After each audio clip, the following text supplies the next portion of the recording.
Before I went back, she said, "Hey, I'm sure your wife, I see you're married. I'm sure she'd love to come. Do you mind if I send her a text right now with a gift certificate from you to come in and have 15% off her first service? So you'll save money and you get to uh, gain some points with your wife." When I came out, my wife already had an appointment, as they let me know. And then they said, "Okay, awesome. Well, who are two other people that we can send a gift to right now from you where you could really help them get the same benefits you just got?" And then to this day, those other three people, my wife and the two people I sent, they go, I've never been back. They go all the time.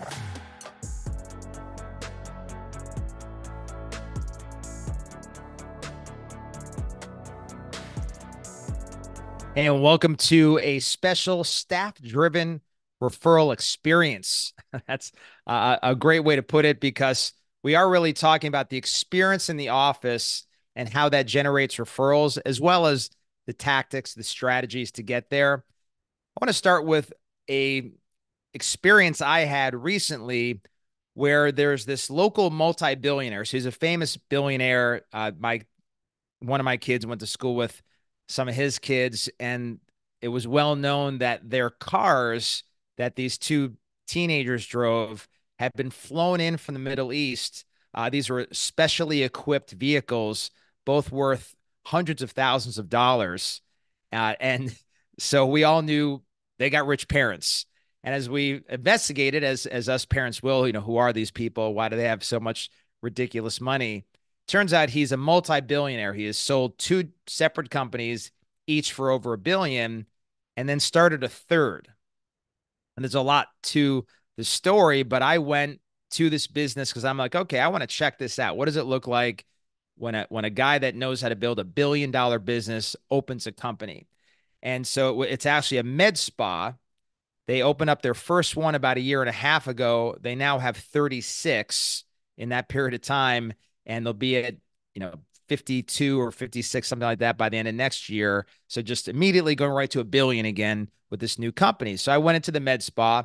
I set up an appointment to do some micro needling. So something I didn't know what it was or exactly why you do it, but I figured, okay, I'll go in as a patient and I'll check this out. What does this experience look like? And so when I went in, immediately the girl comes out from behind the desk, smiling, excited to see me, knew my name, and she takes me on the tour. And the whole time, even though I was there for the one service, she's upselling me. So as we go and she's showing me service by service and piece of equipment by piece of equipment, room by room, she's not doing it just to show me what's there. She's trying to figure out, for that visit or for future visits, would I like to do more things? And anytime I showed any interest, I got the pamphlet for it in my hand and an attempt to set up the appointment to have me actually receive that additional service. Before I went back, she said, "Hey, you can see it's an amazing place. We do incredible work here to change lives. I'm sure your wife, I see you're married. I'm sure she'd love to come. Do you mind if I send her a text right now with a gift certificate from you to come in and have 15% off her first service? So you'll save money and you get to uh, gain some points with your wife." I'm like, "Sure, go ahead." So when I came out, I went back and had the micro needling. When I came out, my wife already had an appointment, as they let me know. And then they said, "How did you enjoy the service?" I said, "Yeah, you guys are great." I mean, the energy was fantastic, really upbeat. So yeah, it was great. Very happy. They said, "Okay, awesome. Well, who are two other people that we can send a gift to right now from you where you could really help them get the same benefits you just got?" So I gave them two names. And then to this day, this has now been about a year and a half since they opened and I was there. To this day, those other three people, my wife and the two people I sent, I've never been back. They go all the time. In fact, my wife is such a good customer. We get mugs and t-shirts for free. And every time I run into these other two friends, they're telling me about their latest experience at Serotonin, which is the name of the company. So I had an opportunity through a friend of a friend to call the owner, this multi-billionaire, and just I wanted to let him know, what my experience was and mostly get some free advice. So I got a chance to get on the phone with him. His name's Eric Caliserbi, I think is how you say his last name. And I said, hey, I had a great experience there. And I told him, you have amazing staff. And when I told him he had amazing staff, he was insulted. And this is the big point as we move into the topic here today of staff-driven referrals. He said, we're not successful because of our staff. I make those people in a factory. And I want you to chew on that for a second. I make those people in a factory. And I'm not sure if he was offended or, again, he knew I was looking for advice. It's like, it's not like we found these people, we make them. So we script them. They have a very specific outcome. Those 3 referrals, that's their job. They know when a new patient comes in, they don't leave without 3 referrals. When they were upselling you, that's their job. They've got to follow up now that you showed interest in some of the other items. Their job is to try to upsell you to that, make an appointment on the spot. And if you don't, to follow up. And I can tell you that for the year and a half since I've been there, every month I get an offer to get the services I was interested in for 15 to 20% off, depending on the offer. And their scripting is, let's get your wife this gift for 15% off. And when she said, I know you'll enjoy saving the money, she'll really appreciate the service and you'll get points. That's just scripted. She didn't come up with that on the spot. They're just doing their job. And so I wanted to start there because this is really, from my experience with most chiropractic clinics, this is revelatory because in most cases, we don't handle referrals this way. I can't tell you how often I'm dealing with the fact that the doctor feels a bit uneasy. There's like this friction there because they're going to ask for business. The staff doesn't want to be salesy or pushy. I've heard countless times, whether it's my own staff or the staff of the doctors I consult for, where they say, I didn't come in here to be in sales. I'm not a salesperson. So I hear these types of things all the time, that there's this friction that exists, but you didn't sense even an ounce of friction when I was in that serotonin business. There was no friction. Happy, outgoing, doing their job, getting the result that they're told they need to get when they are actually applying the principles they were taught, as he put it, in the factory. And if they are not producing that, as he put it, that's a factory defect. And so we will put them back through the training system, put them back on the job. And obviously, if they fail to probably produce that time, I don't know how many times they get to go back to the factory or get more training or retraining, but eventually you would lose your job because that's the job. If we owned a burger stand and the person wouldn't make the burgers, we'd retrain them, support them, help them to make burgers. But if they still refuse because they thought it was something the customer didn't want, eventually they'd have to lose their job because that's your job, make the burgers. For our staff, their job is make the referrals. Referrals need to happen at a certain clip. I can tell you what's really interesting is for people that do this pretty well, there are a lot of chiropractors out there that do this well.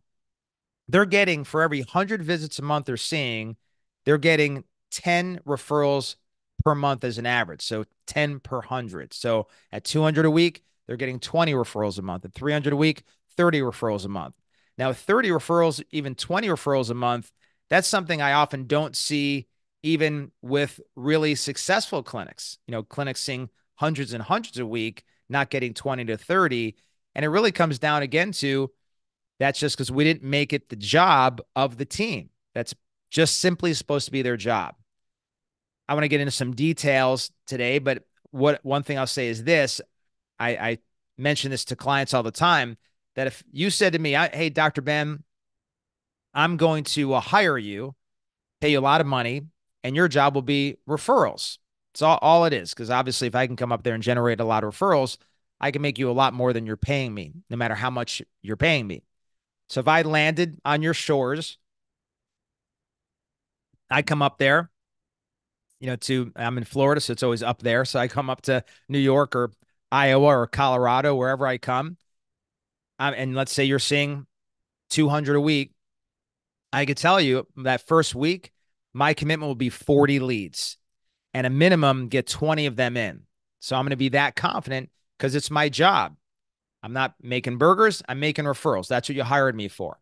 The second week, I'm looking for 25 more leads. Third week, 20 leads. Fourth week, 20 more leads. So we're talking about a lot of leads. We're talking about somewhere around 100 leads a month in a 200 a week office, because that would be my job. And so I would follow certain processes, procedures, methodologies, as well as work on a cultural shift in the mindset of a lot of the people and the staff and the doctor until we had this big referral driven office that could be managed by the staff. So let's go into some particulars. Here's where most people fall egregiously short, which is that it's really episodic or it's temporal. And I'll explain what I mean by that. So episodic is the patient says they feel better, and that triggers, for not even all offices, but for some offices, asking for a referral. So it's episodic. So as we go into the month, like I said, I would go in there and say, here's the plan to generate 100 leads, call it 50 referrals.